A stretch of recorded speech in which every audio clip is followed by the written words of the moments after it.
So welcome back to session 4.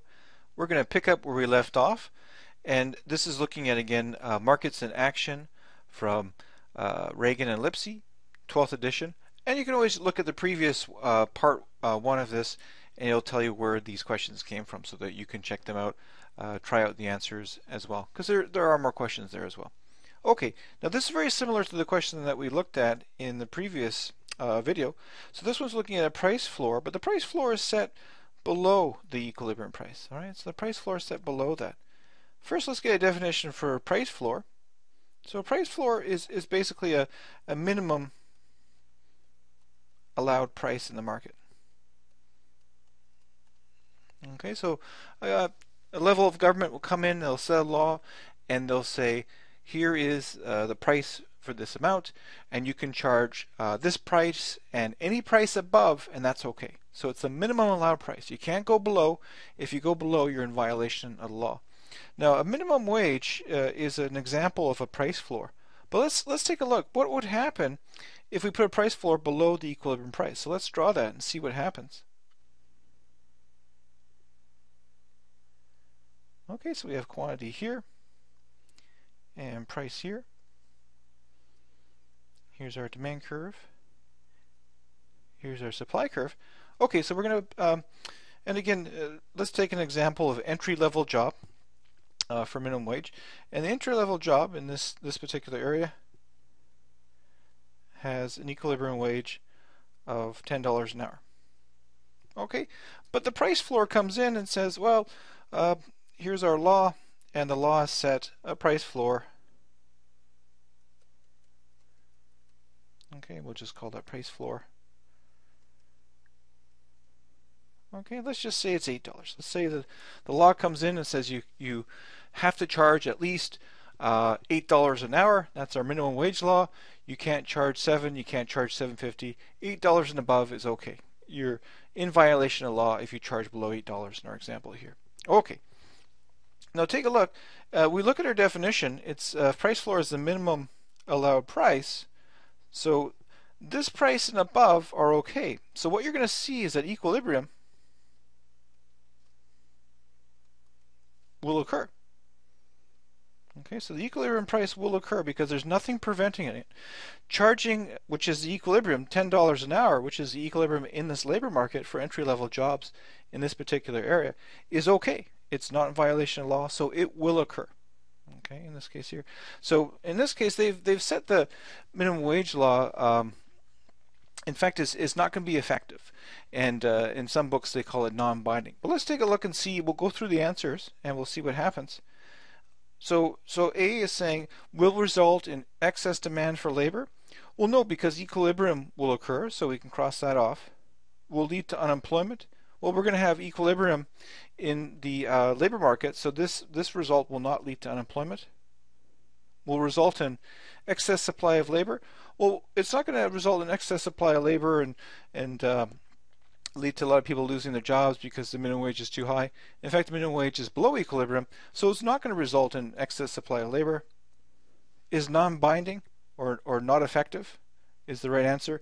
Is fair.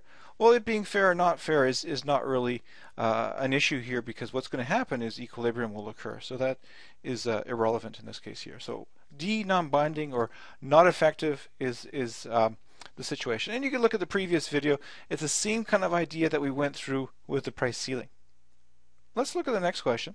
Okay, question 8 from the website that we're doing this from. So this question is asking, when there is excess demand, so let's say the government sets a price, and at this price there's excess demand and there's no flexibility or movement of the price allowed, what's going to be the amount traded? Okay, is that going to be the equilibrium? Is it going to be the quantity demanded or the quantity supplied, or none of the above or all of the above? Let's draw this and we'll discuss what will happen.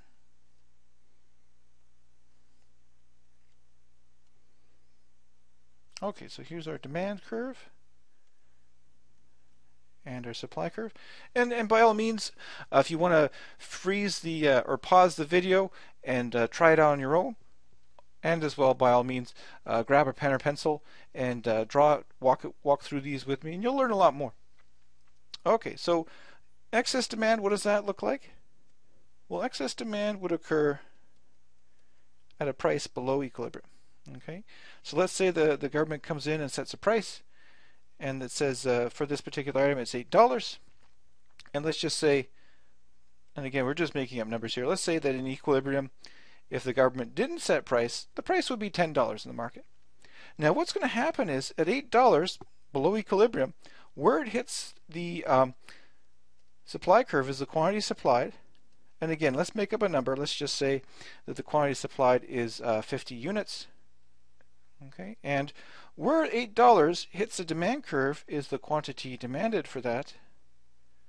Okay, let's just say that that amount is 80 units. So what you'll see is at $8 at a price below equilibrium, you'll see that suppliers aren't that interested in producing as much as before the lower price was enforced by the government, and they're only willing to produce 50 units. Now the buyers, the consumers, they get excited. They say, wow, that's a great cheap price, and we'd love to have 80 units. So what we have is what we call excess demand.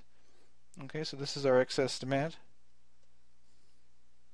And some books call it a shortage. So excess demand or a shortage.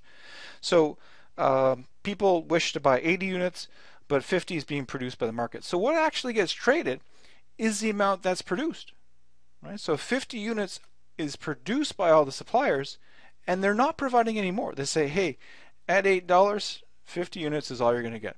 So the quantity supplied is the amount that's going to be traded. So even though people want 80, well, at that amount, suppliers aren't making 80, right? They're not even making 60 or 70. Suppliers are making, like we said here, they're making 50 units. So that's all that's going to be traded in the marketplace, because that's all that's going to make it to the market is 50 units. So that's the situation for our answer here. So the answer is the quantity supplied is the correct answer. So all the other ones, we can just cross that off. Let's look at our last one.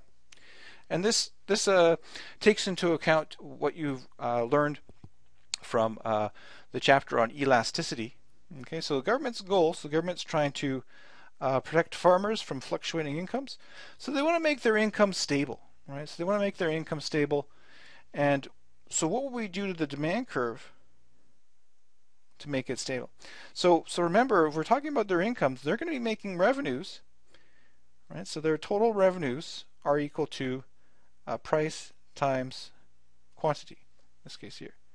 Right? So if they sell 1 million bushels at $5 each, then they make 5 million. That's what we're looking at. But as you know, the price moves around, and perhaps what they grow from year to year moves around as well.